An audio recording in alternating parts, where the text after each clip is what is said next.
महत्वाची बातमी येते आहे ऑलिम्पिक संदर्भातली।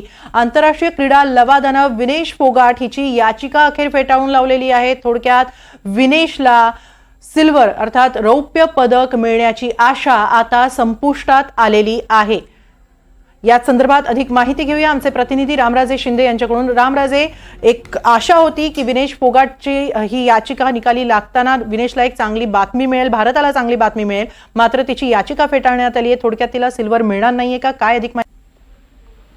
बिलकुल, खरं तर आंतरराष्ट्रीय क्रीडा लवादाकडे हे प्रकरण नेलं होतं आणि जे 100 ग्रॅम वजन वाढलं होतं त्या संदर्भातच हे प्रकरण होतं आणि कुठेतरी आशा होती की यामध्ये न्याय मिळेल, परंतु ही याचिका फेटाळलेली आहे।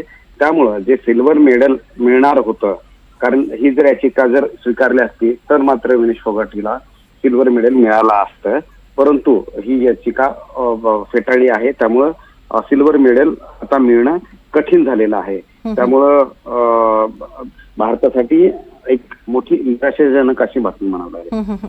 ही याचिका फेटाळताना आंतरराष्ट्रीय क्रीडा लवादानं नेमकं काय म्हटलंय याबद्दल काही माहिती मिळू शकली आहे?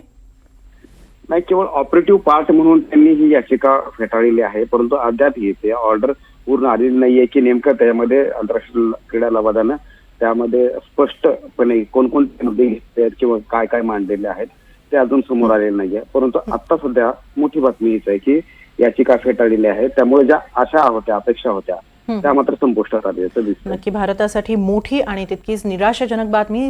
विनेश फोगाट हिला सिल्वर मेडल मिळणार नाहीये, कारण तिची याचिका आंतरराष्ट्रीय क्रीडा लवादानं फेटाळून लावलेली आहे। धन्यवाद रामराजे, आपण दिलेल्या या सविस्तर माहितीबद्दल।